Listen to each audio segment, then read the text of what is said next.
اللهم إني أعوذ بك من عذاب القبر ومن عذاب جهنم ومن فتنة المحيا والممات ومن شر فتنة المسيح. Jamaah sekalian yang dirahmati Allah Subhanahu wa taala, alhamdulillah pada malam hari ini kembali Allah Subhanahu wa taala pertemukan di Masjid Jabal Arafah, dan tidak henti-hentinya kita mendoakan kepada yang membangunnya dan juga yang memakmurkan masjid ini. Semoga Allah Subhanahu wa taala membalas dengan balasan yang lebih baik dari apa yang sudah dibangunnya. Salawat serta salam tak lupa saya haturkan kepada yang mulia alaihi salatu wassalam. Allahumma salli ala Muhammad wa ala alihi wa sahbihi wa man sara ala nahjihi ila yaumiddin. Pembahasan pada malam hari ini melanjutkan pembahasan yang kemarin, masih seputar huru-hara hari kiamat, dan pada malam hari ini kita fokuskan kepada kisah tentang muqaddimah alamah kiamat besar, munculnya Imam Mahdi, dan juga makhluk yang paling jelek yang Allah Subhanahu wa taala ciptakan untuk memfitnah manusia, yang kita kenal di dalam Islam sebagai Dajjal. Ma'asyiral muslimin rahimani wa rahimakumullah. Sebelum saya menceritakan tentang dua manusia yang berbeda ini, suatu ketika Ali radhiyallahu an ketika menjadi khalifah di Kufah, ketika dia berkhutbah, tiba-tiba ada seseorang yang bernama Sa'sa'ah bin Suhan al-Abdi radhiyallahu an bertanya kepada Ali radhiyallahu an. Kata Sa'sa'ah bin Suhan, "Ya Amiral Mu'minin, mata yakhrujad Dajjal?" Wahai Amiral Mu'minin, kira-kira kapan munculnya Dajjal itu? Maka Amirul Mukminin Ali radhiyallahu an beliau mengatakan, "Wahai Sa'sa'ah, engkau bertanya kepadaku sesuatu yang sangat besar, maka akan aku jawab, dan tolong ingat-ingat jawabanku." Maka Ali radhiyallahu an mengatakan, "Idza amatan nasu salawat," apabila manusia sudah mulai meninggalkan salat, "wa adha'ul amanah," apabila manusia sudah melalaikan amanah, "wa kana al-hilmu dha'fa wadh-dhulmu fakhra," dan ketika sifat lemah lembut sudah melemah di hati manusia, kemudian kezaliman semakin menguat dan menjadi sebuah kebanggaan, maka di situ Dajjal akan keluar. Kemudian kata Ali radhiyallahu an, "Wa umara'uhum fajarah wa wuzara'uhum khawanah wa a'wanuhum zalamah wa qurra'uhum fasaqah." Dan ketika para pemimpin yang diangkat adalah pemimpin-pemimpin yang bejat, kemudian para menterinya adalah para pengkhianat-pengkhianat bangsa, dan para pendukungnya adalah orang-orang zalim, dan para ulamanya menjadi ulama-ulama ulama-ulama yang fasik. Maka ketika itu Dajjal akan keluar. Kemudian Ali radhiyallahu melanjutkan, "Wa dhahara al-jawru wa fasaz zina wa dhahara ar-riba wa quti'atil arham." Dan ketika kezaliman dan kelaliman menyeruak di tengah-tengah bumi ini, kemudian menyebarnya zina, tampaknya riba, dan orang sudah mulai memutuskan silaturrahim, maka itu juga alamat telah dekatnya munculnya Dajjal. Kemudian kata Ali radhiyallahu an, wattukhidatil qainat wa syuribatil khumur. Dan ketika manusia sudah mulai memanggil-manggil para penyanyi untuk menyanyi, kemudian khamar diminum secara bebas, artinya di sini ikhwatu fiddin, maka kalau itu terjadi maka telah dekat kemunculannya. Dan hari ini kita lihat anak-anak kita dicuci otaknya oleh televisi-televisi, kemudian dibayangkan kalau dia ingin seperti selebritis fulan dan fulana, karena merasa bahwa kalau menjadi artis dan selebritis itu hidupnya senang. Kemudian kata Ali radhiyallahu an, wa nuqidatil uhud wa dhuyyatil atamat wa tawanan nas fi salatil jamaah. Kemudian ketika manusia sudah mulai tidak peduli dengan janji, mereka khianati janji-janji, kemudian sudah lemah, orang lemah untuk melakukan qiyamul lail. Dan hari ini kita lihat ada orang ikhwatu fiddin, dia rela tidur di siang hari hanya untuk nonton bola dunia di malam hari. Bangun dia di malam hari, kopinya sampai 1 ember biar nggak tidur, dia rela seperti itu ya. Kemudian dan manusia sudah mulai lalai dan malas untuk sholat di masjid, tentu bagi laki-laki.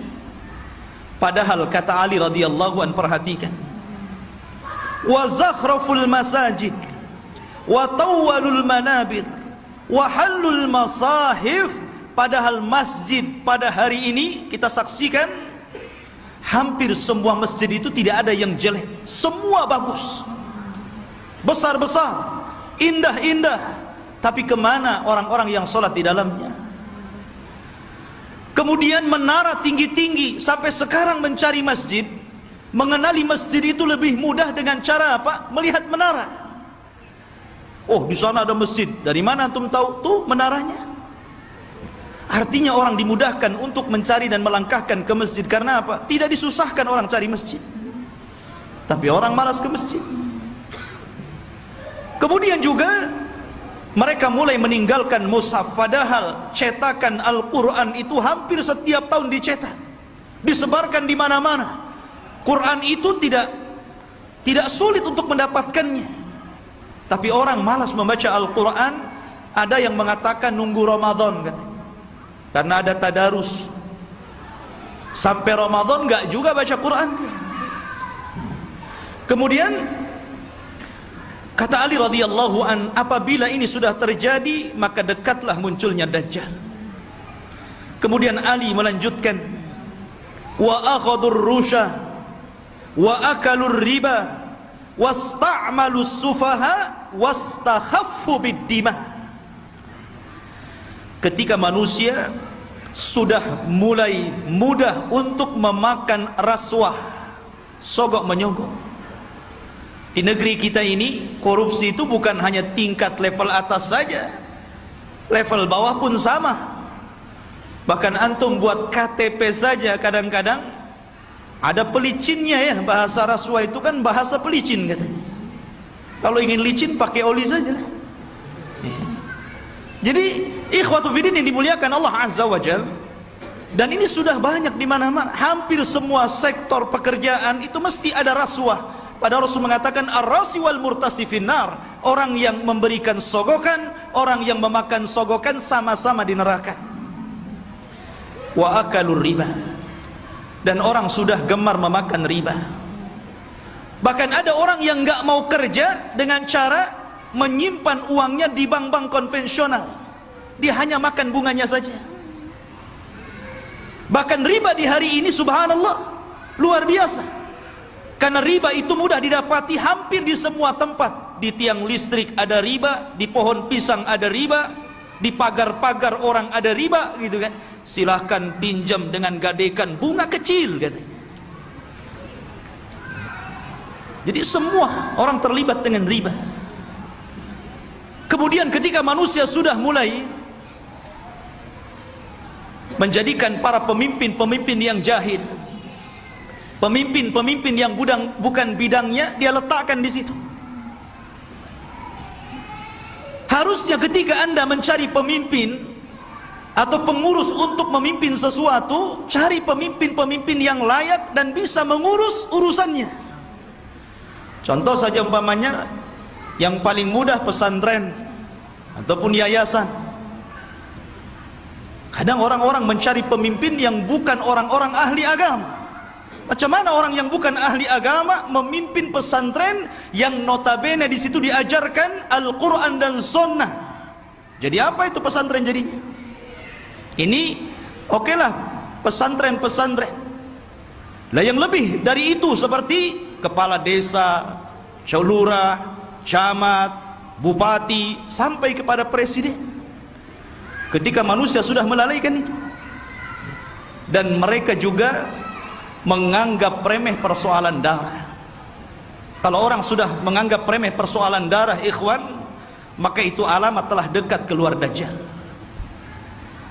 Anda bisa saksikan hari ini di medsos, setiap hari kita mendengar ada orang yang membunuh dan ada orang yang dibunuh. Sampai sering saya katakan, orang yang membunuh bingung kenapa bisa membunuh, orang yang dibunuh lebih bingung lagi, kenapa Anda membunuh saya?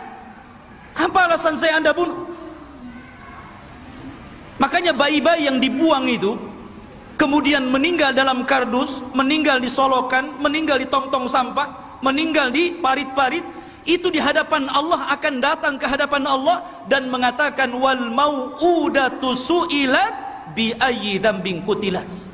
Atas dosa apa kau bunuh aku? Aku ini salah apa? Aku masih kecil, aku tidak mendolimi siapapun, aku masih fitrah, kenapa aku dibunuh? Kemudian kata Ali radhiyallahu anhu, kalau sudah seperti ini dekatlah munculnya Dajjal. Kemudian kata Ali radhiyallahu anhu, wa ba'ud dina bid dunya. Dan ketika manusia sudah mulai menjual agama dengan murahnya urusan dunia. Ada seorang wanita nikah dengan bule, nikah dengan orang-orang yang di luar daripada agama Islam. Dia rela pindah agama, yang penting rekening saya gendut, kendaraan saya mewah, rumah megah, kos-kosan banyak, dan begitu seterusnya. Kemudian kata Ali radhiyallahu anhu, wattajaratil mar'atu ala zawjiha hirsan ala dunya. Diperhatikan ibu-ibu. Dan ketika kaum wanita mudah untuk meminta cerai kepada suaminya hanya urusan dunia. Saya sering ke pengadilan agama dan saya lihat tingkat perceraian itu luar biasa di Batam ini. Dan banyak para wanita yang menggugat cerai suaminya hanya gara-gara faktor dunia. Bukan tidak boleh menggugat cerai, kalau ada alasannya silahkan. Tapi kalau urusan dunia, kemudian itu menjadikan seorang istri kurang ajar kepada suami dan meminta cerai begitu saja, apalagi karena ada orang ketiga yang lebih hebat, lebih wah, lebih banyak hartanya, ini sudah lain urusannya. Kemudian kata Ali radhiyallahu an, wa raqibatin nisa 'alal mayasir. Nabi SAW Ali radhiyallahu an meramalkan seperti ini. Tentu beliau mendapatkan informasi dari Nabi. Dan apabila wanita sudah mulai membawa kendaraan sendiri, di zaman Rasul kendaraan pakai kuda, pakai unta, jarang perempuan naik unta kan, paling dibonceng. Makanya di sini Ali tidak mengatakan dan para wanita menaiki al-ibil, unta, tetapi mengatakan al-mayasir, ditujukan kepada kendaraan-kendaraan modern, mobil, motor. Ya kalau mungkin jaraknya bukan jarak safar, hanya keliling-keliling di Batam, ke pasar. Ini terkadang jarak safar, jarak tempuh yang disunahkan untuk mengqashar dan menjamak sholat pun kita dapati ada perempuan berani loh bawa mobil sendiri tuh. Sudah tidak ada mahram, nekat lagi. Ya. Maka ini juga alamat dekatnya munculnya Dajjal. Kemudian kata Ali radhiyallahu wa tashabbahna nisa birrijal wa tashabbahar rijalu bin nisa. Ketika mulai perempuan meniru gaya laki-laki, dan ketika laki-laki sudah memakai atribut-atribut perempuan, maka ini pun telah dekat munculnya Dajjal. Kita saksikan hari ini. Kalau laki-laki cari levis ke pasar, habis tuh diborong perempuan. Kalau laki-laki cari celana jeans gitu kan, habis, nggak ada, diborong sama mbak-mbak katanya. Akhirnya laki-laki terpaksa beli rok, beli pakaian-pakaian perempuan. Artinya seperti ini kan. Anda bisa bayangkan tuh, pakaian laki-laki tapi pakai jilbab gitu kan. Ketat, pakai lepis, pakai kaos, tapi jilbaban pula dia. Ya. Yang laki-lakinya parah lagi.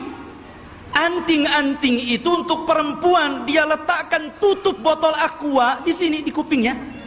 Antum tahu? Anak itu lihat ada orang pakai anting-anting laki-laki itu, botol aqua di sini. Ya Allah. Ini kan atribut perempuan, kenapa pula dipakai laki-laki? Bahkan yang lebih parah, apa yang disebut dengan LGBT itu sudah mulai melembaga loh di negeri kita ini. Mulai melembaga. Bahkan tahun kebelakang itu saya pernah mendengar informasi sampai mereka membuat fikih LGBT. Anda bisa saksikan tuh, fikih LGBT, bagaimana cara wudunya LGBT, bagaimana cara sholatnya LGBT, bagaimana cara puasa LGBT, dan minta pula kemudian diresmikan supaya majelis ulama itu memberikan muqaddimah. Ini kan sudah gila ini. Mereka nggak tahu bagaimana hukuman kaum Lut. Tidak ada hukuman yang lebih parah yang Allah kirimkan kepada mereka. Hati-hati. Di Batam aja banyak itu. Antum kalau keluar ke jalan-jalan, hati-hati kalau ada yang manggil tuh, bang, LGBT. Ma'asyiral muslimin rahimani wa rahimakumullah. Kemudian wa kana as-salamu bainahum 'alal ma'rifah. Ketika antum mengucapkan salam kepada orang yang antum kenal saja, yang antum nggak kenal nggak antum ucapkan salam. Padahal jelas nih, yang pepasan dengan kita ini pakai songkok, pakai pakaian koko gitu kan, rapi. Kita yakin dia muslim, ya jalan biasa saja.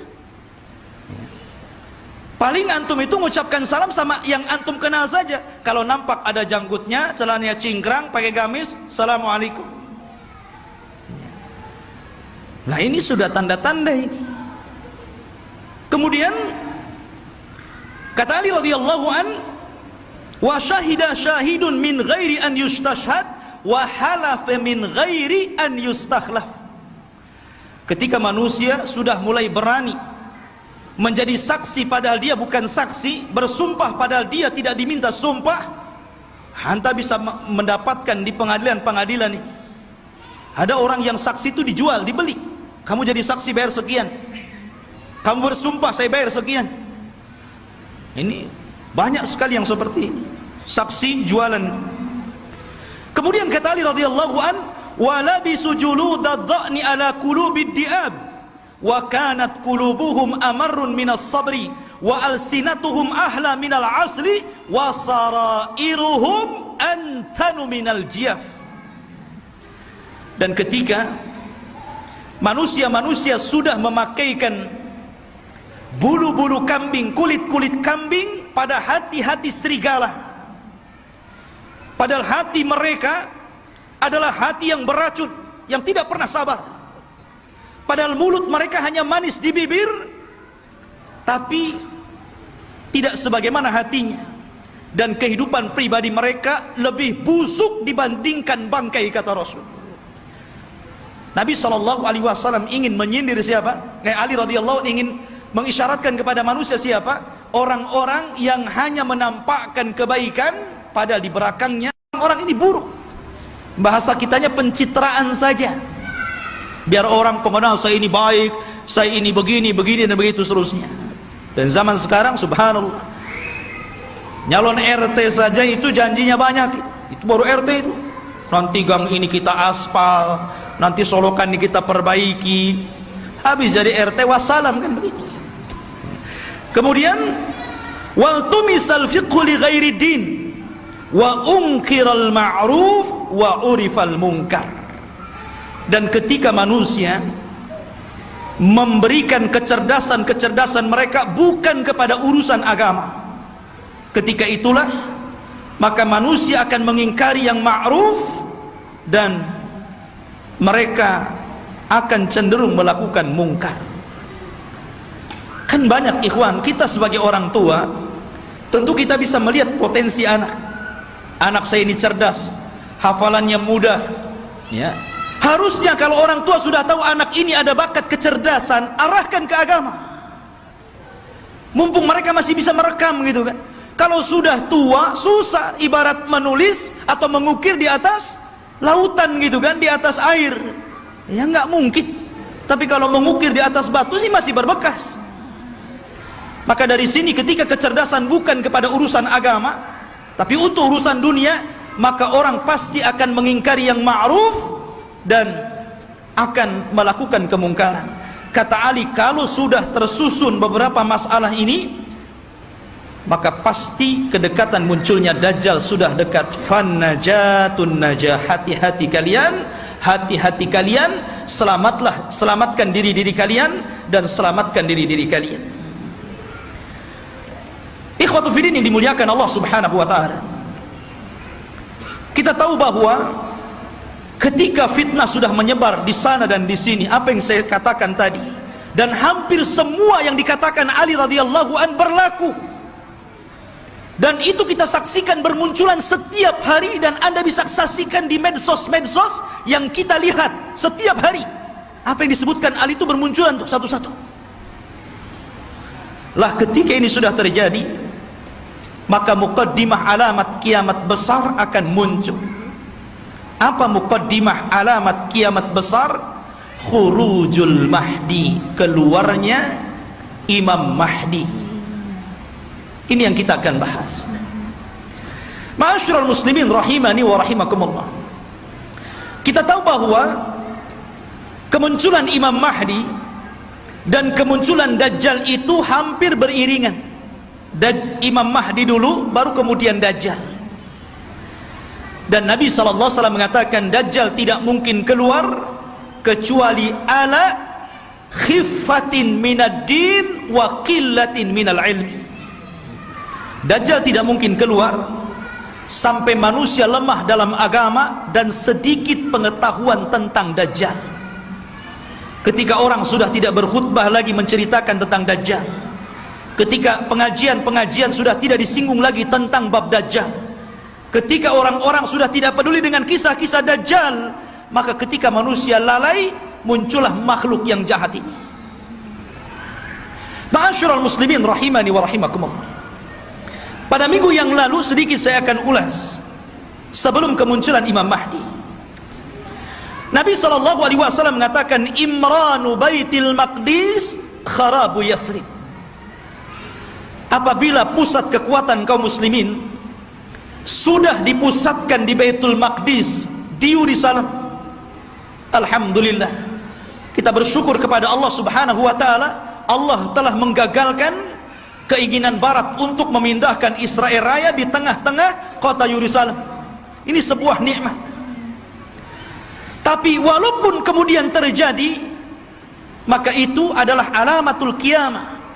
Itulah yang memang akan berlaku di akhir zaman. Berarti kalau ini berlaku, tanda-tanda itu semakin dekat dan dekat. Kata Nabi SAW, apabila seluruh kaum muslimin dari belahan dunia sudah mempusatkan kekuatan mereka di Yerusalem, tepatnya di Baitul Maqdis, kharabu Yathrib, ketika itu kota Yathrib, kota Madinah dan Mekah akan ditinggalkan manusia. Padahal Mekah dan Madinah itu ketika itu dalam posisi sebaik-baiknya ekonomi, tapi akan ditinggalkan dan akan berhijrah ke Baitul Maqdis. Wa kharabu Yathrib khurujul malhamah. Dan ketika Yathrib roboh, Madinah roboh, kosong, tidak ada orang karena hijrah semua ke Syam, maka ketika itu muncullah malhamatul kubra, perang besar. Malhamah itu diambil dari kata-kata lahmun. Lahmun itu artinya daging. Kenapa kemudian peperangan disangkut pautkan dengan daging? Karena ketika itu peperangan, setelah orang melakukan peperangan dengan alat-alat canggih, maka alat-alat itu kemudian dimusnahkan, maka kembali peperangan menjadi peperangan kembali ke alat-alat tradisional. Boleh jadi mungkin diawali dengan perang nuklir dulu, karena masing-masing negara punya nuklir gitu kan, masing-masing negara punya rudal, punya senjata hebat. Boleh jadi muqaddimah peperangan ini dilakukan dengan cara perang teknologi dulu.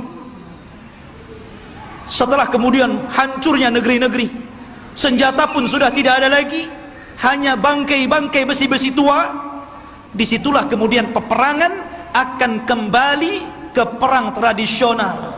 Disinilah pembenaran sabda Nabi SAW agar anda melatih diri dengan cara berkuda, dengan cara menombak, dengan cara memanah, dengan cara berpedang, karena perang akan kembali ke zaman itu. Ma'asyiral muslimin, kemudian wa khurujul malhamah, apabila telah nampak malhamah, orang berperang dengan pedang sehingga daging tercabik-cabik dan melayang kemana-mana, darah muncrat kemana-mana, ketika terjadi malhamatul kubra, atau dalam bahasa barat Armageddon gitu kan, dalam masalah bahasa kita malhamatul kubra, maka ketika itu kaum muslimin menguasai Konstantinia. Apa Konstantinia? Konstantinia adalah Konstantinopel, akan dikuasai. Di mana Konstantinopel itu? Di Turki sana. Jadi kaum muslimin akan menguasai sampai ke sana. Wa fathul Konstantinia, dan ketika Konstantinia dikuasai kaum muslimin, bangsa Rom sampai ke Italia, sampai ke ibu kota Italia, kaum muslimin sampai ke sana, bergerak sampai ke arah Eropa sana. Maka disitulah kata Nabi SAW, wa fathul Konstantinia khurujud dajjal. Ketika kaum muslimin memenangkan perang besar, perang Konstantinia, maka ketika itu munculnya dajjal. Ma'asyiral muslimin rahimani wa rahimakumullah, kita tahu bahwa pusat kekuatan kaum muslimin, saya katakan kelak akan berada di Palestina, tepatnya di Yerusalem, Baitul Maqdis. Semua kaum muslimin, tentara-tentaranya dari berbagai macam negara akan bergabung di situ. Maka disitulah ikhwatu fiddin, barat ini punya kepentingan. Mereka hendak menghancurkan bangsa-bangsa yang menurut mereka itu sangat kuat dan tidak bisa dikalahkan oleh sendiri. Maka akhirnya mereka melakukan perdamaian bersama kaum muslimin untuk sama-sama menyerang bangsa-bangsa yang menurut orang-orang Romawi itu sangat berbahaya bagi mereka dan juga kaum muslimin. Maka berdamailah ketika itu kaum muslimin dengan orang-orang barat, dan hari ini juga berdamai, ya kan? Kita tahu Liga Arab, mereka ada hubungan dengan barat, entah secara ekonomi, politik atau yang lainnya. Itu namanya perdamaian juga. Tapi di akhir zaman, yang namanya perdamaian itu tentu setelah adanya peperangan. Kalau tidak ada peperangan, mau damai apa? Perang dulu baru damai, ya. Makanya Nabi SAW mengatakan, tastalihuna antum warum sulhan aminah. Kalian kaum muslimin di akhir zaman akan berdamai dengan orang-orang Nasrani, orang-orang Romawi. Dan ketika itu orang-orang Romawi aktsarun nas, orang yang paling banyak pasukannya. Mereka tuh banyak sekali. Cuman masalahnya, kalau memang orang-orang Nasrani itu mereka kuat, kenapa tidak langsung menyerang kaum muslimin? Karena kaum muslimin itu walaupun sedikit ditakuti oleh orang-orang kafir. Lihat di zaman Rasul, perang Badar, 300 melawan 1.300, menang. Lihat perang Mu'tah. Antum tahu perang Mu'tah? Perang Mu'tah itu perang di mana kaum muslimin berhasil memerangi orang-orang Romawi. Nabi menulis surat kepada Raja Romawi. Suratnya itu dirobek, utusannya dibunuh. Marah orang-orang Romawi ini, akhirnya menyiapkan pasukan bergerak untuk menyerang Nabi.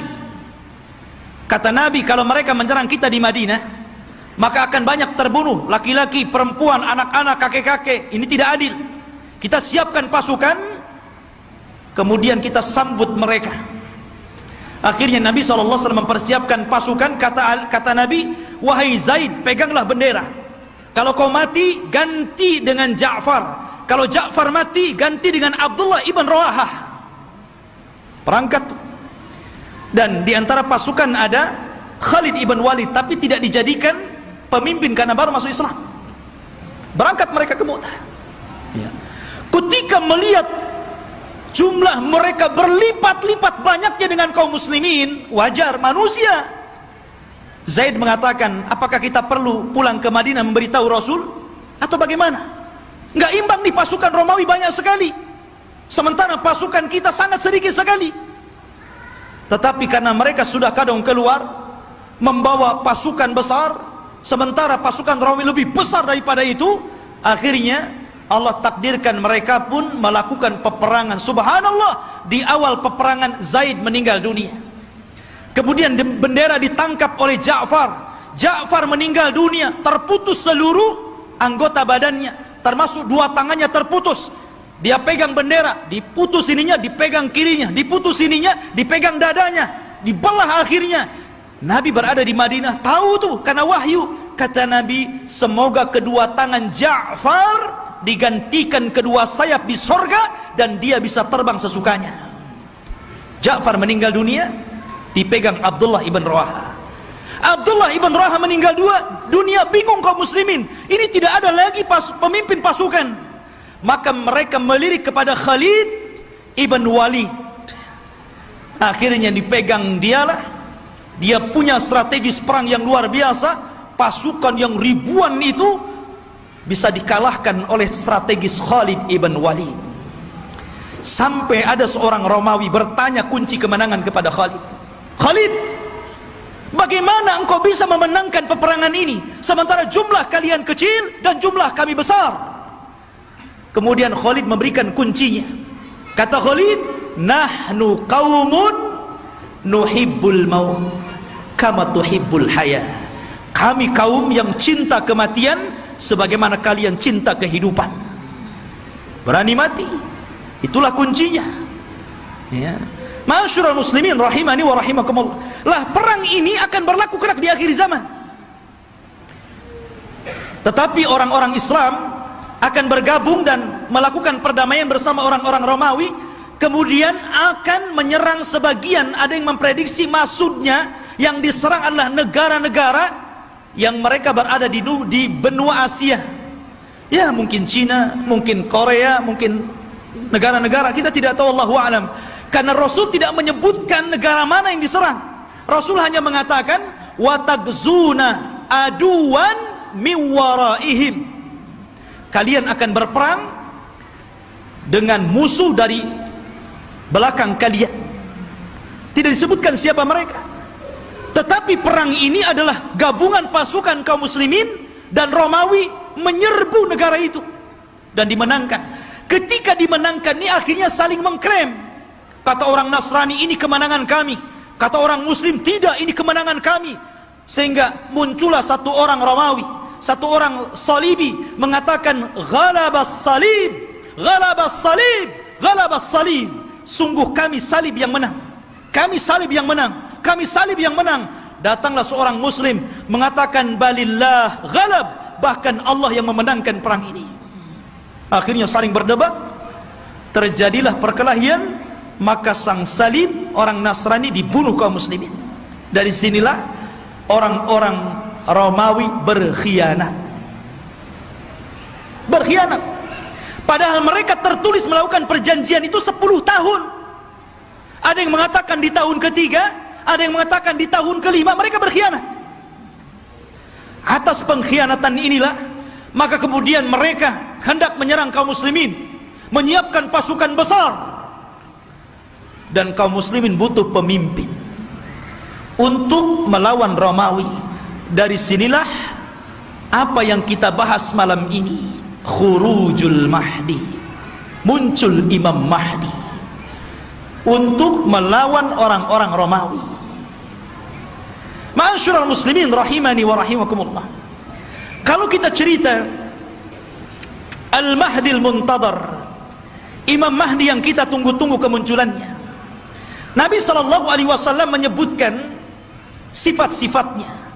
Kenapa Nabi SAW menyebutkan sifat-sifatnya? Agar supaya tidak ada orang yang mengaku sebagai Imam Mahdi, karena disebutkan sifat-sifatnya. Anda tidak bisa tahu-tahu saya Imam Mahdi.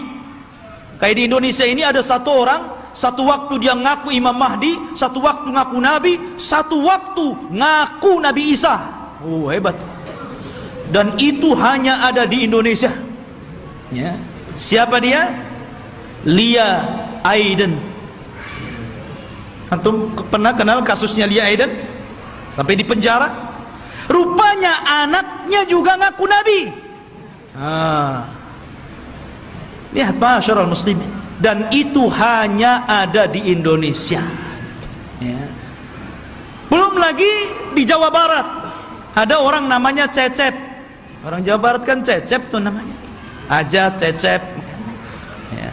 Ngaku Nabi juga, Nabi Cecep namanya. Nabi Cecep, subhanallah. Ya. Kemudian belakangan ada namanya Ahmad Musaddiq. Sampai gempar. Ya. Banyak di negeri kita ini ngaku Nabi. Ya. Kalau di Batam saya belum dengar. Di Batam ini ada yang ngaku orang bisa melihat Allah aja itu. Tapi bayar 500 katanya. Ya. Jadi intinya bahwa Imam Mahdi ini dijelaskan sifatnya, dijelaskan tanda-tanda kemunculannya, dan dia disabdakan Nabi SAW, laulam yabqa minad dunya illa yaumun, kalaulah usia dunia ini hanya tinggal satu hari saja, la tawwalallahu dzalikal yaum, pasti Allah akan lamakan hari itu selama-lamanya, hatta yab'atsa rajulan min ahli baiti, sampai Allah akan utus seorang laki-laki dan dia keturunanku, yuwatiu ismahu bi ismi wa isma abihi bismi abi, di mana nama dia sama dengan namaku Muhammad, bukan Lia. Bapaknya Abdullah, bukan Aiden. Ya. Jadi Muhammad bin Abdillah Al-Hasani, keturunan Hasan, Al-Alawi, keturunan Ali. Artinya dia keturunan cucu Rasul, Hasan bin Ali. Dan ini Imam Mahdi ahli sunnah. Berbeda dengan Imam Mahdi Syiah. Mereka menganggap Imam Mahdi Syiah itu keturunan Husain. Namanya Muhammad juga, tetapi Muhammad Hasan Al-Ashkari namanya. Katanya waktu kecil disembunyikan di satu tempat di gua di daratan Irak, namanya Sirdab. Jadi ada satu gua Sirdab, di situ ada lubang kecil, kemudian orang ngeker ke dalam gitu kan, dan mengetuk-ngetuk pintunya, ukhruj ya Mahdi, ukhruj ya Mahdi. Itulah orang Syiah. Setiap hari ada yang menggedor-gedor pintu, keluar wahai Mahdi, keluar wahai Mahdi. Yang enggak keluar enggak ada Mahdinya. Ya. Ma'asyiral muslimin rahimani wa rahimakumullah. Maka Al-Mahdi itu keturunan Hasan. Maka yang disebutkan oleh banyak para ulama, salah satunya Syekhul Islam Ibn Taimiyah, kemudian juga muridnya Al-Imam Ibnul Qayyim rahimahullahu taala, ketika menjelaskan tentang kenapa Imam Mahdi keturunan Hasan, karena Allah memuliakan Hasan ketika dia menyerahkan kekuasaan kepada Muawiyah untuk menjaga darah kaum muslimin, maka keturunannya Allah muliakan akan menjadi imam yang belum sempat dicicipi oleh nenek moyangnya Hasan bin Ali. Padahal Hasan bin Ali sudah jadi presiden di zaman itu. Tapi cuma 6 bulan saja, melihat ada gelagat pergerakan kaum muslimin pembela Ali akan perang lagi dengan Muawiyah, dia tidak mau ada pertumpahan darah. Akhirnya dia ngalah, dia yang menyerahkan kekuasaan kepada Muawiyah, engkau saja yang jadi raja, yang jadi rakyatnya. Akhirnya bersatulah kaum muslimin. Karena kerendah dirian Hasan inilah, maka Allah muliakan Hasan. Maka dari keturunan Hasan inilah lahir di akhir zaman Al-Mahdi Muhammad ibn Abdullah Al-Hasani Al-Alawi rahimahullahu ta'ala. Kok rahimahullah ta'ala belum muncul, afwan ya. Hafizahullahu ta'ala. Taib Qutufidin yang dimuliakan Allah subhanahu wa ta'ala, beliau dilaqabi Al-Mahdi. Al-Mahdi artinya orang yang diberikan petunjuk. Dan dia Allah perbaiki dalam satu malam. Dia tidak tahu kalau dia akan jadi pemimpin. Dia seorang thalabul ilmi, ahli ibadah. Dia tidak tahu kalau dia akan diangkat. Tiba-tiba ketika dia dari Madinah ke Mekah untuk haji gitu kan, orang-orang memandang bahwa dia itu ada kelainan. Orang ini luar biasa, punya wibawa, taat beribadah, sehingga orang-orang Allah lembutkan hatinya, diarahkan agar memilih orang ini dan dibaiatnya. Pada awalnya dia menolak. Dia menolak. Siapa saya? Saya bukan siapa-siapa. Kenapa anda memilih saya untuk menjadi pemimpin kalian? Tapi kemudian dia pun istikharah di malam hari itulah Allah perbaiki dia dalam satu malam. Allah berikan ilmu, kecerdasan, kepemimpinan, subhanallah, sehingga dalam satu malam kun fayakun. Idza arada syai'an an yaqula lahu kun fayakun. Kalau Allah menghendaki sesuatu, tinggal katakan kun fayakun, jadi dia. Kemudian pembaiatan kepada Imam Mahdi inilah tersebar, sampai akhirnya datang tentara dari Syam untuk membunuh Imam Mahdi yang ada di Mekah. Berangkat mereka pasukan itu. Tapi ketika mereka sampai di Baida antara Mekah dan Madinah, Allah kirimkan gempa yang sangat besar sehingga mewafatkan dan menghancurkan mereka. Kata Nabi SAW, sebelum datang tanda-tanda kiamat akan muncul, maka akan terjadi 3 gempa. Gempa dari arah timur, gempa dari arah barat, dan gempa di Jazirah Arab. Inilah gempa di masa Imam Mahdi, menghancurkan semua pasukan yang akan menyakiti Imam Mahdi. Sampai orang yang jalan pun ikut mati, orang yang mau dagang ikut mati.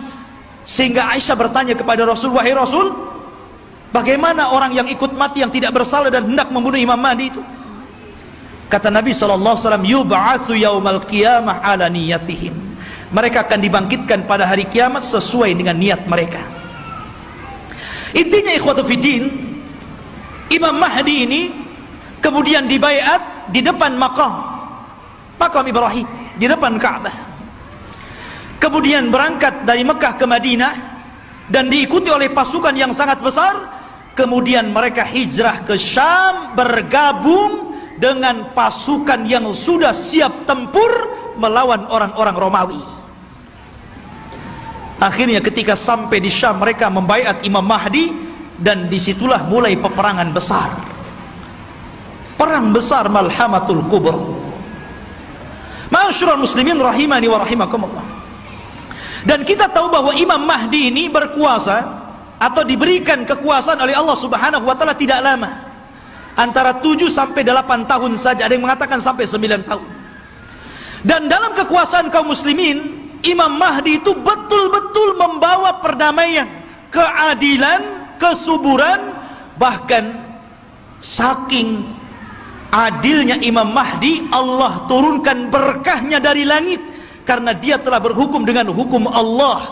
Kata Allah, walau anna ahlal qura amanu wattaqau lafatahna alaihim barakatim minas sama wal ard. Kalaulah sebuah penduduk, sebuah negeri beriman, bertakwa, maka Allah Subhanahu wa taala akan kirimkan berkah langit dan berkah bumi. Ini terjadi di kekuasaan Imam Mahdi.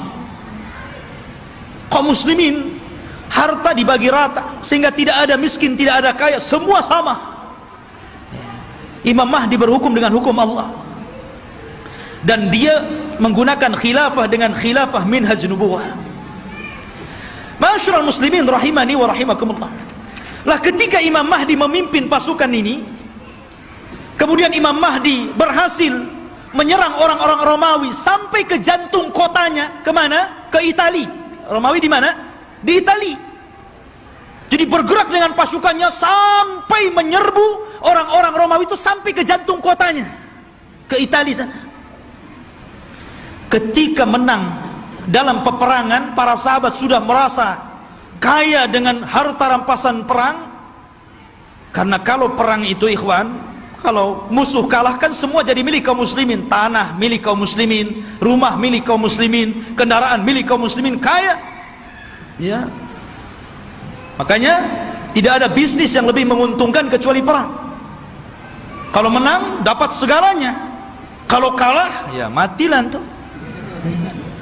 Artinya di sini ikhwatu fiddin yang dimuliakan Allah Azza wa Jalla, maka ketika sudah sampai dimenangkan itu, mereka berada di Eropa, itu berada di Itali, dan dimenangkan kaum muslimin, maka mereka sedang beristirahat di bawah-bawah pohon zaitun sambil menggantungkan pedang-pedang mereka, menunjukkan perang hari itu bukan dengan rudal, bukan dengan nuklir, tapi kembali ke pedang, kembali ke panah, kembali ke tombak, kembali ke kuda, kembali ke unta, persis di zaman Rasul.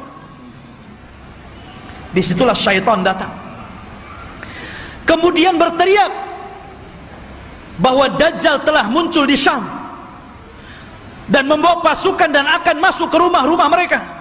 Oh, mendengar itu, maka Imam Mahdi mengutus 10 orang yang berkuda.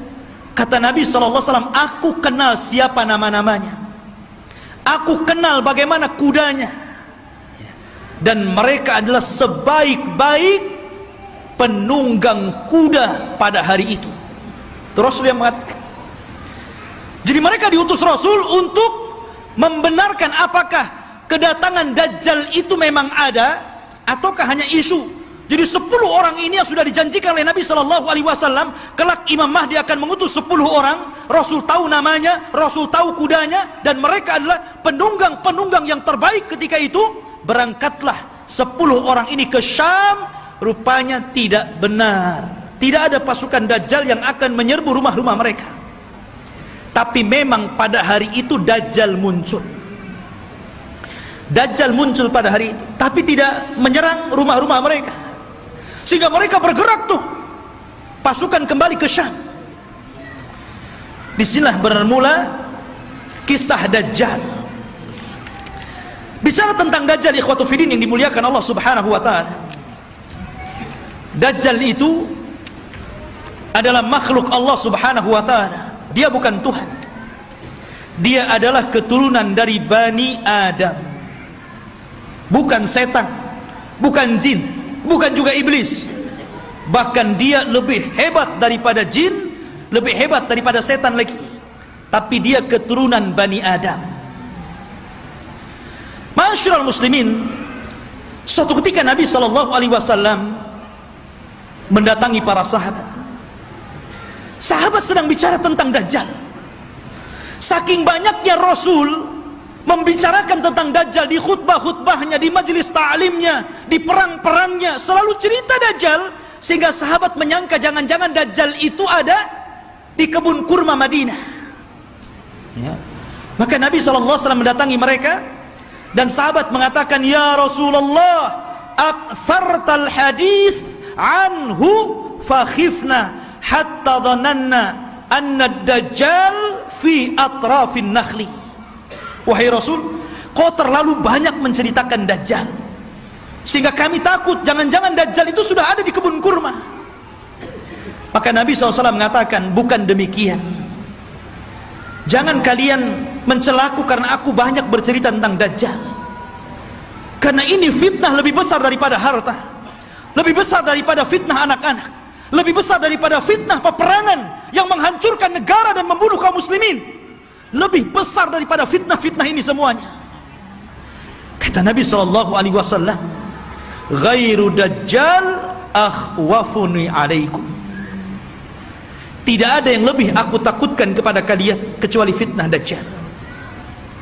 in yakhruju fikum, kalau seandainya Dajjal itu muncul kepada kalian, wa ana hayyun, dan saya masih hidup, fa ana hajiju dunakum, saya yang akan melawannya, saya yang akan berperang dengan dia. Akan tetapi kata Rasul, iyakhruju fikum wa ana mayyitun, kalau Dajjal keluar kepada kalian dan saya sudah mati, fakullu nafsin dha'iqatul maut, setiap jiwa pasti mati. Kata Nabi SAW, famru'un hajijunya nafsahu, maka setiap orang harus membela dirinya masing-masing, karena tidak ada yang bisa melawan Dajjal kecuali seorang Nabi, maksudnya Nabi Isa. Makanya ketika Nabi SAW mendengar ada di Madinah seorang anak kecil yang Allah berikan keanehan dari ilmu-ilmu jin, namanya Saf, atau dikenal dengan Ibnu Soyyad, anaknya seorang Yahudi.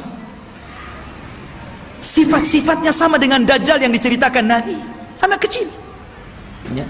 Bahkan sebagian para sahabat bersumpah bahwa dia Dajjal. Salah satunya Umar ibn Khattab radhiyallahu an, bersumpah dia Dajjal, dan Rasul membiarkan sumpahnya dan tidak mengingkari. Akhirnya Rasul datang dengan Abu Bakar, dengan Umar, ingin mengecek tentang keberadaan anak kecil namanya Saf, atau disebut dengan Ibnu Soyyad ini. Berangkat Rasul, kemudian masuk ke kampung Yahudi. Rupanya betul ada anak kecil yang sedang bermain-main dengan anak-anak yang lainnya. Kemudian Nabi memanggil anak kecil namanya Saf itu dan mengatakan, ya Saf, atashhadu anni Rasulullah, wahai Saf, apakah engkau bersaksi saya adalah utusan Allah? Anak kecil nengok Nabi, kemudian dia mengatakan, asyhadu annaka nabiyul ummi, aku bersaksi engkau adalah nabi yang diutus oleh Allah subhanahu wa ta'ala. Tiba-tiba Saf berbalik tanya kepada Rasul, ya Muhammad, atashhadu anni Rasulullah, hei Muhammad, maukah kau bersaksi aku juga utusan Allah? Bayangkan, anak kecil ngomong di hadapan Rasul, mau enggak kau bersaksi saya juga utusan Allah sama dengan kamu? Kata Rasul, amantu billahi walir rasul, aku beriman kepada Allah dan kepada Rasulnya saja. Maka Nabi SAW makin yakin, karena Dajjal itu kemunculannya akan mengaku Nabi dan berakhir mengaku Tuhan ya. Maka kemudian kata Nabi SAW, ya Saf, inni khaba'tu laka khaba'an, wahai Saf, dalam hatiku, dalam dadaku, aku menyembunyikan beberapa kalimat, karena ketika itu Rasul baru diturunkan ayat kepadanya, surah kepadanya, namanya suratul Dukhan, dan itu para sahabat belum tahu, baru turun kepada Rasul suratul Dukhan. Makanya Nabi menyembunyikan ayat itu dalam dadanya. Kata Rasul, wahai Saf, wahai Ibnu Soyyad, aku menyembunyikan beberapa kalimat di dadaku, coba tebak apa?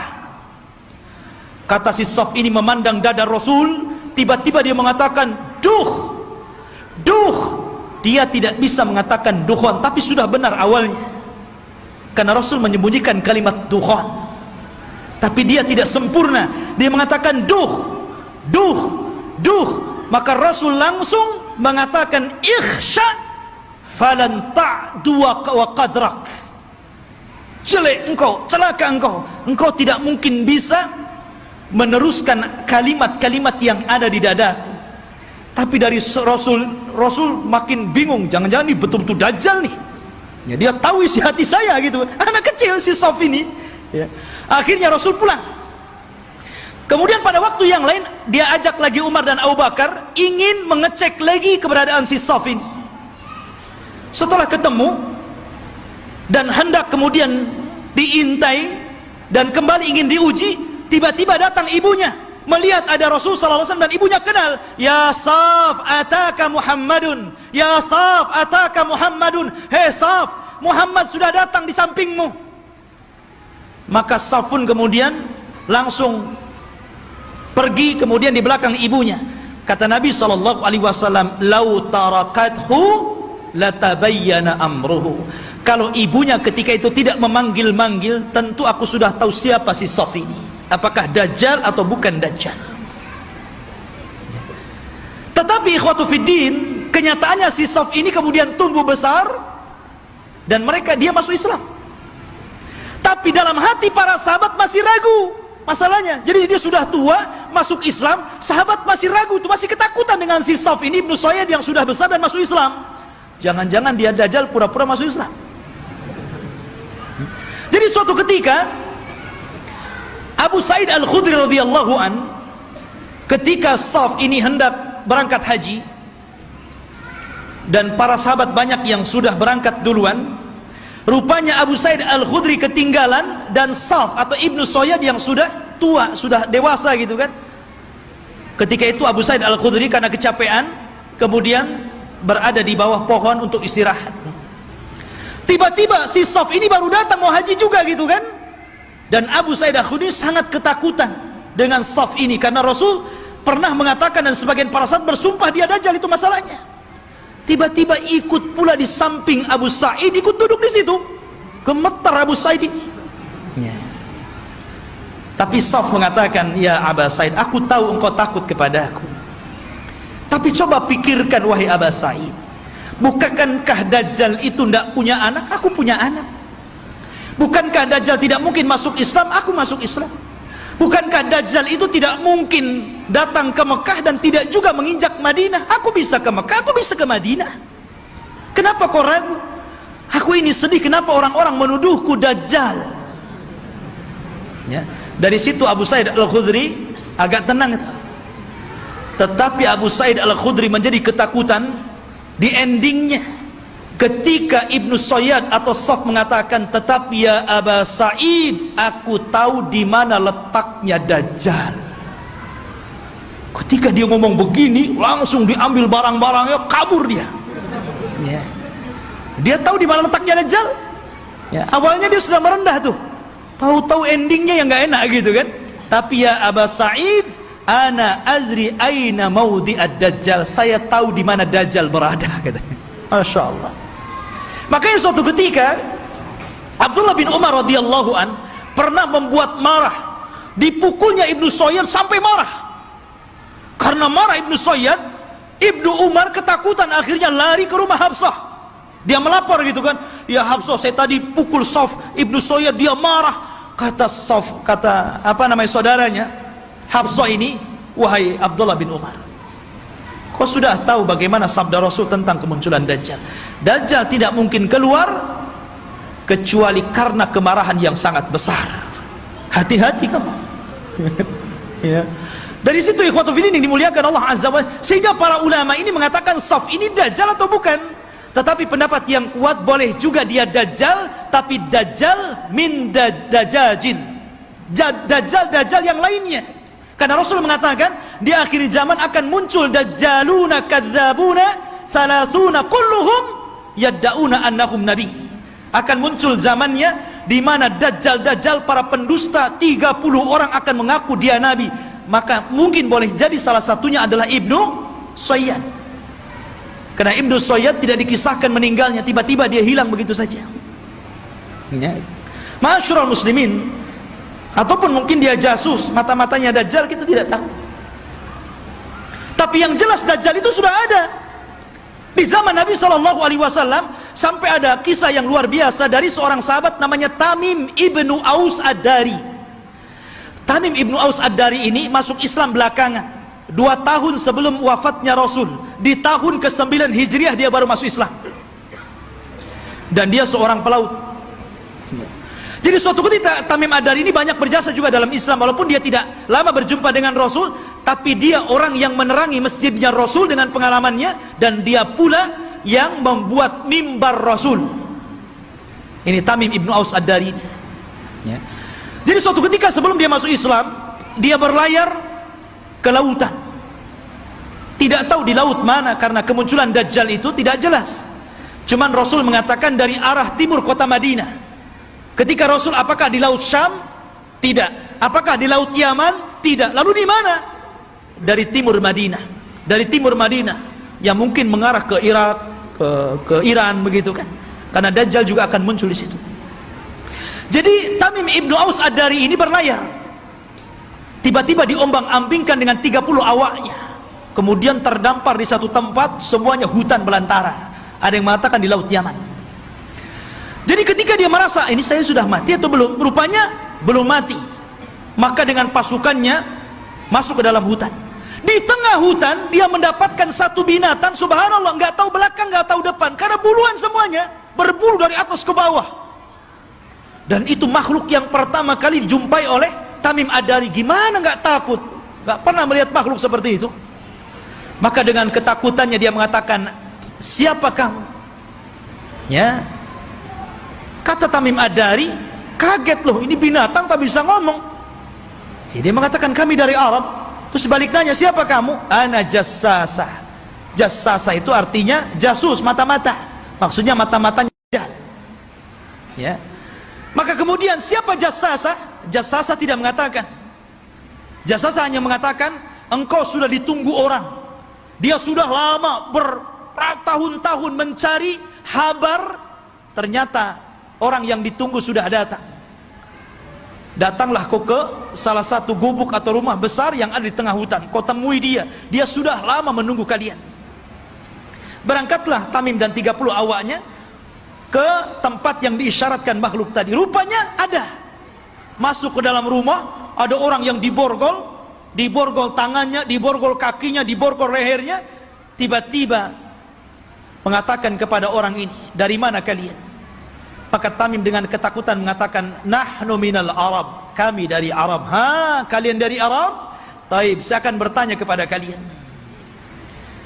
bagaimana kondisi kebun kurma Baisan?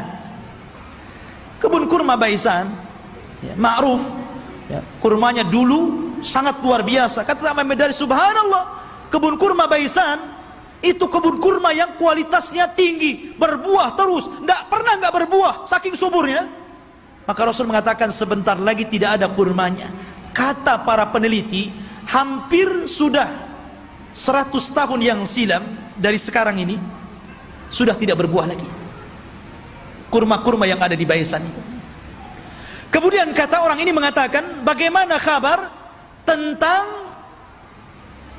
telaga yang ada di Tobariyah, telaga Tobariyah. Dan telaga Tobariyah itu telaga yang dijadikan orang-orang Israel untuk diambil air minum bersih mereka. Apakah nyusut atau tidak? Kata dia, oh masih banyak airnya. Dan katanya hari ini, saya baca di Google itu, ya bisa percaya bisa tidak Google, kalau ingin yakin antum ke sana saja, ke Israel, ya. Katanya sudah surut hampir 30-40% airnya. Artinya apa yang dikatakan orang ini menjadi sebuah kenyataan. Kemudian kata orang ini mengatakan, bagaimana kabarnya Ainuz Zughar? Ainuz Zughar, mata air Zughar itu mata air bersih yang biasa diambil minum dan untuk perairan ladang, dan itu berdekatan dengan Bahrul Mayyit, ya, dengan laut mati. Laut mati yang dulu kaum Lut diadab, kemudian ditimpakan dan sekarang jadi laut mati. Lah, Ainuz Zughar itu ada di sekitar itu. Kata orang ini, apakah masih berair? Ya, masih berair. Para petani masih ngambil airnya. Orang-orang masih minum di situ. Kata orang ini, sebentar lagi akan kering. Kemudian orang ini bertanya, apakah sudah tampak Nabi utusan Allah, Nabi Arab?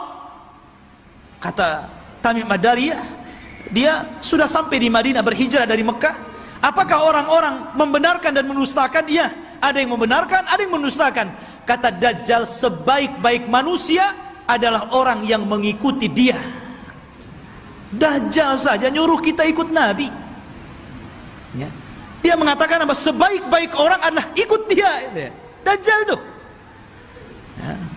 Sekarang yang bukan Dajjal nggak mau ikut Nabi, nggak mau juga nyuruh orang ikut sunnah Nabi. Ada orang ikut sunnah Nabi dikatakan Wahabi, ya kan? Ma'asyiral muslimin rahimani wa rahimakumullah. Maka kemudian Tamim Ad-Dari ketakutan, nggak mau lagi berdialog banyak-banyak, gitu kan? Dia langsung pergi pulang, cari jalan keluar. Allah takdirkan sampailah dia ke Madinah tepat pada tahun 9 Hijriah. Kemudian masuk Islam. Disitulah dia bercerita tentang pertemuan dia dengan makhluk yang aneh itu. Kata Nabi, tahukah kamu, manusia yang kau temui itu adalah Dajjal. Artinya sudah pernah ditemui salah seorang sahabat. Dan inilah satu-satunya kisah dari sahabat yang diriwayatkan Rasul, kemudian diriwayatkan kepada para sahabatnya. Rasul tidak pernah mengambil riwayat dari para sahabat. Yang ada sahabat meriwayatkan dari Nabi. Ini tidak, Nabi meriwayatkan dari sahabat, kemudian diriwayatkan ke sahabat yang lainnya. Satu-satunya sahabat yang diambil riwayatnya adalah Tamim Ad-Dari. Karena Rasul kan tidak punya, apalagi Tamim Ad-Dari seorang Nasrani sebelumnya. Ya. Maka dari situ ikhwatu fiddin, kata Nabi SAW di hadapan para sahabatnya, dia bercerita sambil bawa tongkat. Maka Nabi SAW mengatakan, kelak Dajjal itu akan sampai ke sini. Maksudnya Madinah dan Mekah, tapi dia tidak akan bisa masuk. Dajjal itu hanya bisa yatarakab, hanya bisa mengintip di balik bukit Uhud. Karena seluruh kota Madinah dan Mekah akan dipagari malaikat, di tangannya pedang-pedang yang siap untuk membunuh Dajjal. Dajjal ketakutan. Dia hanya bisa melihat dari atas bukit Uhud. Dilihatnya Masjid Nabawi, tepatnya kuburan Nabi, bercahaya warna putih. Kemudian Dajjal mengatakan, hada qasrul abiyad, hada qasru Ahmad. Inilah istananya Muhammad, inilah istana putih. Dan subhanallah, apa yang dikatakan Dajjal menjadi sebuah kenyataan. Kalau antum umrah atau Allah takdirkan antum haji gitu kan, cobalah antum melihat Masjid Nabawi di malam hari dari kejauhan. Naiklah ke bukit Uhud gitu kan, antum lihat Masjid Nabawi, tepatnya kuburan Rasul, maka akan dilihat ada cahaya putih. Dari tempat itu ada cahaya putih yang ke atas, membenarkan apa yang dikatakan Dajjal. Dan Dajjal tidak akan sanggup masuk ke kota ini, maksudnya kota Madinah, sambil memukul-mukul, hadhihi tayyibah, hadhihi tayyibah, hadhihi tayyibah, kata Rasul. Inilah negeri yang disucikan, inilah negeri yang disucikan, inilah negeri yang disucikan. Dajjal tidak mungkin masuk ke negeri ini, Mekah dan Madinah.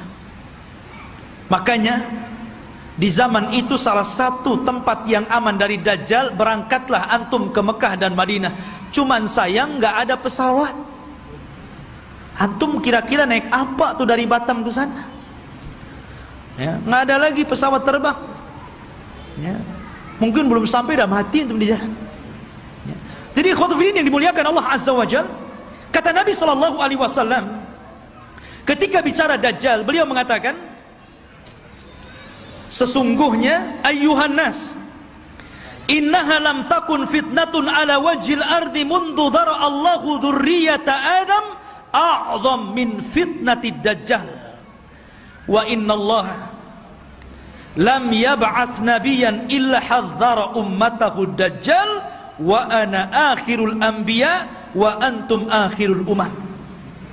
Wahai manusia, tidak ada satupun fitnah yang lebih dahsyat ketika Allah menciptakan anak Adam dibandingkan fitnah Dajjal.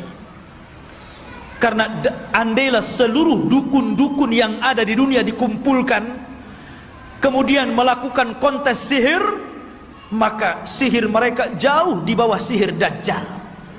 Nggak ada dukun, walaupun satu dunia melawan Dajjal, nggak akan bisa dilawan. Sihirnya luar biasa. Ya, itu dukun tuh memang luar biasa sihirnya. Diberikan oleh Allah Azza wa Jalla kekuatan sehingga orang mudah untuk percaya bahwa dia Tuhan kita, itu masalahnya. Kalau tukang sihir itu kan ma'ruf di zaman Nabi Musa. Justru ketika Nabi Musa menampakkan mukjizatnya, semua tukang sihir beriman kepada Musa, walaupun belakangan dibunuh semua oleh Fir'aun. Tapi mereka orang yang dimasukkan ke dalam sorga padahal tidak pernah sujud kepada Allah sedikit pun, karena beriman kepada Musa. Ya. Lah kata Nabi SAW, sejak zaman Adam dilahirkan dan anak cucunya sampai hari ini, tidak ada fitnah yang lebih besar daripada fitnah Dajjal. Dan tidak ada satupun Nabi yang Allah utus kecuali memperingatkan umatnya tentang kemunculan Dajjal. Nabi Syuaib memperingatkan umatnya tentang kemunculan Dajjal. Nabi Saleh, Nabi Yaqub, Nabi-Nabi yang lainnya, Nabi Ibrahim, Nabi Sulaiman, Nabi Daud, dan seluruh para Nabi, mereka mengingatkan tentang kemunculan Dajjal. Kalau seluruh para nabi dan rasul mengingatkan akan kemunculan Dajjal, termasuk juga Nabi kita Muhammad sallallahu alaihi wasallam, maka cukuplah ini bukti bahwa fitnah Dajjal itu sangat dahsyat karena seluruh para nabi memperingatkannya. Ini antum harus paham. Ya. Ma'asyiral muslimin, sedikit kita mengenal ciri-ciri Dajjal. Dajjal itu keriting rambutnya. Bukan berarti yang keriting dia Dajjal. Jadi dia memiliki rambut keriting yang dipintal. Makanya Dajjal itu kusut sekali mukanya. Ya kan? Jadi antum tahu orang-orang yang keriting habis dikeriting dipintal lagi. Ya. Tetapi dia tidak hitam kulitnya. Biasanya kan yang kriwal yang dipintal-pintal itu kan kebanggaan orang-orang yang berkulit hitam kan. Dajjal tidak, kulitnya putih. Ada yang mengatakan kemerah-merahan. Jadi memang dia putih, tapi kusut. Ya. Kemudian dia buta sebelah mata kanannya, dan ada daging tumbuh di matanya, menonjol seperti anggur keluar. Jadi ada daging tumbuh. Kemudian di dahinya tertulis kafir. Bisa dibaca oleh seorang mukmin, baik yang pandai baca ataupun yang buta huruf, semua bisa baca. Ya. Artinya bahwa semua orang bisa baca, dia kafir, tapi semua orang ikut Dajjal, itu masalahnya. Kan fitnahnya luar biasa. Sudah tahu di jidatnya ada kafir, masih ikut juga dia kan begitu. Itulah fitnahnya. Karena dia bisa dibaca oleh siapapun, yang pandai baca sama yang buta huruf bisa baca. Kemudian juga lehernya lebar, pendek besar, dan kakinya bengkok. Kakinya itu kayak busur panah, jalannya jelek sekali. Dan dia matanya sebelah awar.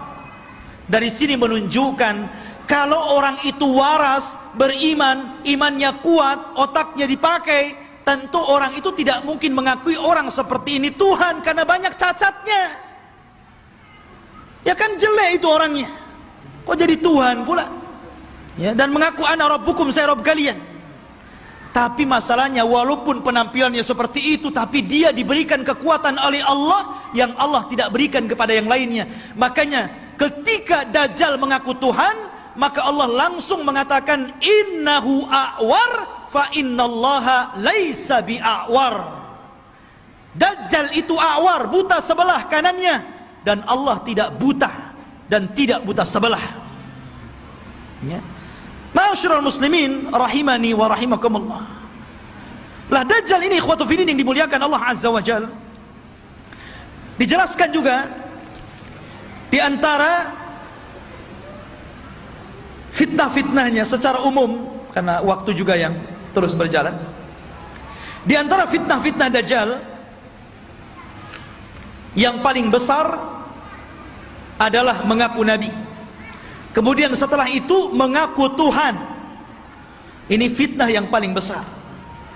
Fir'aun ngaku Tuhan, gak punya kesaktian, makanya tidak banyak orang yang ikut Fir'aun itu karena takut saja nggak mengakui Fir'aun itu Tuhan kan gitu. Begitu juga Namrud atau raja-raja zalim yang lainnya.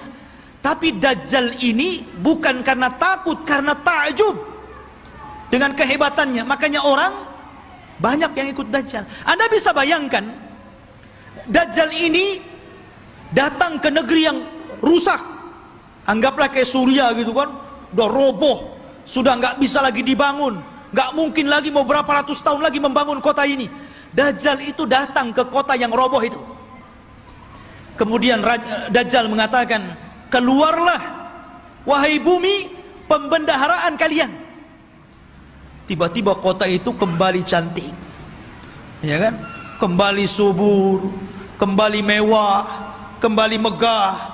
Kambing-kambingnya penuh dengan susu, unta-untanya gemuk-gemuk. Subhanallah, Anda bisa bayangkan itu? Ya. Siapa yang lebih hebat sihirnya dari tukang-tukang sihir dibandingkan Dajjal?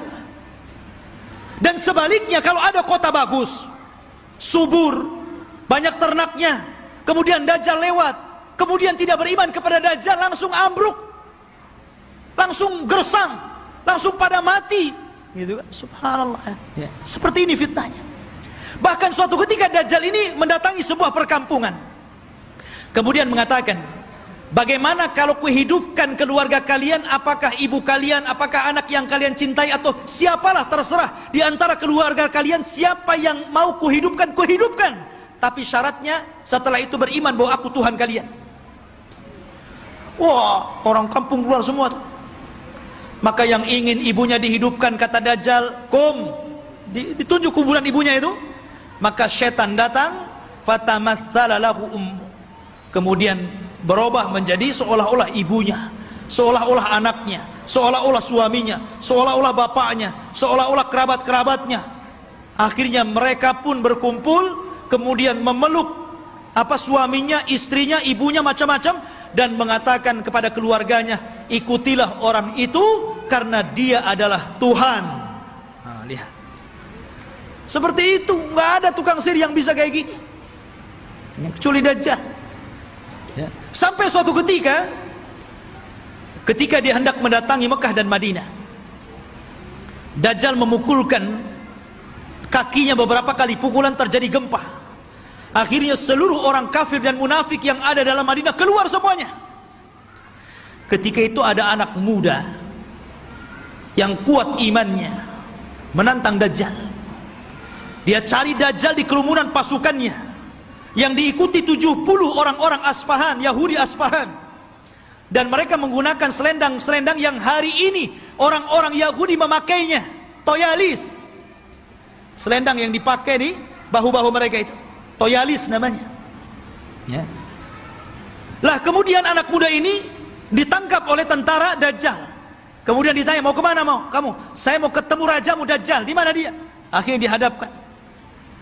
Kemudian Dajjal memerintahkan pasukannya untuk memukuli. Habis dipukuli dihadapkan kepada Dajjal. Kemudian Dajjal memerintahkan algojonya untuk menggergaji. Digergaji jadi dua tuh, dari atas kepala pertengahannya sampai ke muka, sampai ke belah jadi dua. Habis belah jadi dua, Dajjal berjalan di tengah-tengahnya. Kemudian mengatakan kepada pengikutnya, kalau aku hidupkan dia, makin yakin engkau dengan aku bahwa aku Tuhan kalian. Semua mengatakan, ya engkau Tuhan kami. Maka Dajjal mengatakan, kum. Akhirnya jadi satu lagi itu tubuhnya, ya, kayak punya ilmu rawa rontek, ya, jadi satu itu, ya. Kemudian setelah itu Dajjal sudah menghidupkan lagi. Semua orang berteriak, antal ilah, engkau adalah Tuhan. Maka Dajjal mengatakan kepada anak muda ini, maukah engkau bersaksi bahwa saya adalah Tuhan kalian? Maka anak muda ini ternyata tidak mengatakan, saya semakin yakin anta Dajjalul kadzdzab. Saya semakin yakin engkau itu Dajjal, pendusta yang disabdakan Rasul sallallahu alaihi wasallam. Oh, marah Dajjal. Akhirnya Dajjal mengambil pisau dan hendak membunuhnya, tapi tidak bisa karena takut kelemahannya diketahui orang-orang. Akhirnya dia pegang tubuhnya dan dilemparkan ke dalam api. Tapi anak muda ini sempat berteriak, engkau tidak akan bisa membunuh kecuali diriku, yang lain tidak bisa. Ya. Ma'asyiral muslimin rahimani wa rahimakumullah. Dari sini menunjukkan bahwa luar biasa Dajjal ini. Lah Dajjal ini akan memimpin pasukan besar. Makanya orang-orang Yahudi mereka bermimpi kalau terbentuk Haikal Sulaiman dan robohnya Masjidil Aqsa, kemudian berkumpulnya pasukan, mereka mengatakan, kami sedang menunggu Mesius kami. Mesius itu bahasa mereka, bahasa kita Dajjal. Bahasa kita Dajjal. Makanya kalau kita melihat simbol Zionis itu kan gambar mata gitu. Walaupun Zionis itu sudah tidak asli lagi Yahudi, karena Zionis itu tidak berpegang dengan Taurat, tapi berpegang dengan Talmud. Talmud itu Taurat yang sudah dirobah-robah, yang kemudian menjadi protokoler Yahudi, harus begini, harus begini, harus begini. Itu Talmud, bukan Taurat. Mereka mengklaim saja Taurat, lahirlah agama Zionis ini. Ya. Intinya bahwa kenapa orang-orang Yahudi bermimpi untuk merebut Yerusalem? Ya tadi, karena di situ mereka memimpikan bahwa Mesius akan datang kepada mereka dan akan memimpin mereka. Ini dibenarkan dalam Islam, karena Dajjal itu akan muncul di situ dan akan akan dibunuh juga di situ, di Babil Lud atau gerbang Lud yang sekarang menjadi kota yang diagungkan orang-orang Israel, di tengah-tengah Israel, Babil Lud itu, dan Dajjal akan dibunuh di situ. Makanya ikhwatu fillah yang dimuliakan, wajar kalau orang-orang Yahudi berusaha untuk menguasai dunia karena mereka bermimpi bahwa Dajjal akan memimpin mereka.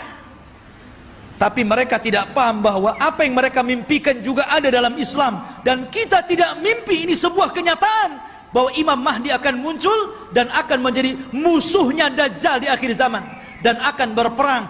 Cuman karena Rasul yang pernah mengatakan, kalau aku hidup di zaman kalian, aku yang akan menghadapinya, tapi kalau aku mati, tidak ada yang bisa untuk membunuhnya kecuali seorang nabi.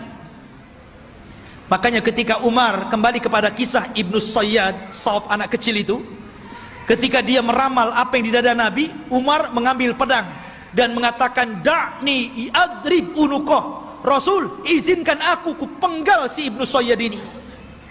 Kata Rasul, jangan Umar, kalau dia Dajjal engkau tidak bisa membunuhnya, ada orang lain yang akan membunuhnya. Tapi kalau dia bukan Dajjal, fala hajata laka biqatli, tidak ada hajat engkau membunuhnya, ngapain, biarkan saja dia. Ya. Artinya di sini bahwa terjadinya peperangan pasukan Imam Mahdi dengan Dajjal ini tidak seimbang. Karena Dajjal ini pasukannya banyak, bukan pasukan Yahudi Asfahan yang 70.000 saja, tapi akan diikuti oleh tentara-tentara yang sifat-sifatnya persis seperti tentara Mongol.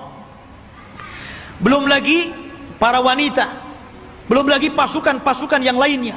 Sehingga Imam Mahdi terdesak sampai akhirnya sembunyi di Bukit Saina, di Bukit Tur, berhari-hari, berbulan-bulan sampai habis bekalnya. Ketika pasukan sudah putus asa dan mengatakan, wahai imam, kalau kami terus di sini kami mati kelaparan, berarti mati kita mati konyol. Ya, bagaimana kalau kita besok bergerak, kita lawan saja, apa yang terjadi terjadilah. Kan begitu. Akhirnya kemudian Imam Mahdi sepakat dengan pasukannya, setelah sholat subuh mereka siap bergerak, apapun yang akan terjadi tetap perang bersama Dajjal. Rupanya Allah takdirkan, disitulah langit digelapkan. Setelah langit digelapkan, tiba-tiba ada cahaya, rupanya dari dua malaikat yang mengapit seseorang yang nafasnya bisa membunuh sejarak sekian dan sekian kalau dihirup orang kafir. Dialah Nabi Isa bin Maryam. Turun, kemudian turun sampai berada di tengah-tengah pasukan Al-Mahdi Al-Muntadhar. Ketika itu sudah azan dan siap sholat, maka melihat bahwa yang turun adalah Isa Al-Masih. Maka Imam Mahdi menyuruh agar dia menjadi imam sholat, tapi menolak. Setiap kaum ada amirnya, maka engkau amir kaum itu, maka kaulah yang sholat. Maka Imam Mahdi menyolati, kemudian Nabi Isa sholat di belakangnya. Ini menunjukkan kalau andai kata Isa dan Musa hidup di zaman sekarang, Anda mengikuti Nabi Musa dan Isa, Anda akan sesat. Isa saja sholat di belakang Imam Mahdi, ya, karena tidak berhak menyebarkan agamanya. Maka setelah sholat itulah, subhanallah, Isa mengusap wajah-wajah pasukan Imam Mahdi dan menyebutkan tingkat derajat mereka di sorga. Wallahi, tidak ada manusia yang lebih bahagia dibandingkan orang yang diusap wajahnya oleh Isa, karena disebutkan derajatnya di sorga. Subhanallah, ikhwan. Ya. Dan itulah pasukan yang tersisa. Karena pasukan ini kan ada yang gugur, ada yang melarikan diri. Yang sepertiga pasukan melarikan diri, kata Rasul, yang melarikan diri Allah tidak akan memberikan taubatnya kepada mereka. Yang sepertiga yang gugur, maka kata Rasul, mereka adalah sebaik-baik syuhada. Dan yang sepertiganya yang ikut Imam Mahdi inilah yang terus berperang sampai akhirnya melawan Dajjal. Ketika itu Isa memberikan pilihan dan mengatakan, ukhayyirukum bisalas, aku berikan 3 pilihan kepada kalian. Pilihan yang pertama, kalian tidak usah berperang, di sini saja bersembunyi. Aku akan berdoa kepada Allah, Allah kirimkan gempa sehingga menenggelamkan seluruh pasukan Dajjal, sak Dajjal-Dajjalnya. Atau yang kedua, Aku akan berdoa kepada Allah agar Allah kirimkan pasukan, tapi bukan kalian. Pasukan inilah yang kelak akan membunuh Dajjal, dan kalian tidak perlu capek, sembunyi saja di sini. Atau yang ketiga, besok kita berangkat, saya pimpin kalian, kita lawan Dajjal, dan aku akan berdoa kepada Allah, semoga tangan-tangan Yahudi dan seluruh pengikut Dajjal tidak sanggup mengangkat pedangnya sehingga engkau tinggal mudah menebas lehernya. Yang ketiga yang enak nampaknya. Ya. Akhirnya mereka memilih yang ketiga tuh. Ya. Diambilnya yang ketiga. Maka setelah sholat subuh diusap wajah, kemudian disebutkan tingkatannya di sorga, mereka pun turun pasukan dari Bukit Saina dipimpin Nabi Isa bin Maryam. Maka mereka tinggal tebas saja tuh pasukan Dajjal itu. Akhirnya karena terjadi kelemahan, seluruh pasukan Dajjal tunggang langgang, lari ke sana kemari, sembunyi di batu. Batu bisa bicara, "Hei Muslim, Yahudi di belakang, bunuh dia." Senang, ada dia, bunuh. Gitu kan. Masuk gua ngomong, masuk pohon ngomong.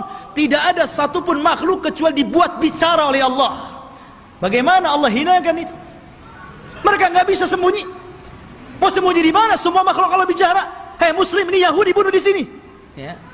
Akhirnya mereka lari ke sebuah pohon yang dijanjikan bahwa pohon itu bisa melindungi mereka. Kata Nabi SAW, kecuali satu pohon, mereka tidak akan bicara, mereka akan melindungi orang-orang Yahud, dan pohon itu disebut Gharqad namanya. Pohon Gharqad. Makanya sekarang karena hadis ini sudah bocor sampai ke Israel, maka orang Israel membuat perkebunan sehijau-hijaunya dengan pohon Gharqad. Tapi sayang kemarin kebakaran. Nanam lagi. Ya. Mudah-mudahan kebakaran lagi. Ya. Masyaallah muslimin, tetapi dulu saya pernah mendengar ada orang cerita tentang beberapa tokoh-tokoh di Jawa Timur kalau tidak salah. Berkumpul mereka membicarakan tentang fatwa pohon Gharqad. Karena bentuk pohon Gharqad ini hampir mirip dengan cemara. Ya. Sehingga kemudian sebagian mereka mengatakan bahwa jangan-jangan cemara itu adalah Gharqad. Sampai akhirnya ada yang memberikan ide, bagaimana kalau kita tebang semua pohon cemara itu katanya. Biar nggak ada orang Yahudi sembunyi di Indonesia katanya. Bukan cemara, bukan Gharqad, ikhwan. Cemara ya cemara, biarkanlah cemara itu untuk penghijauan gitu kan. Ya. Jadi ikhwatu fillah yang dimuliakan, jadi pohon Gharqad itulah yang tidak akan bicara. Makanya orang Yahudi mengembangkan pohon ini di mana-mana. Tetapi Dajjal berhasil dibunuh oleh Nabi Isa di Babul Lut. Babul Lut, benteng Lut yang sekarang jadi kota di Israel.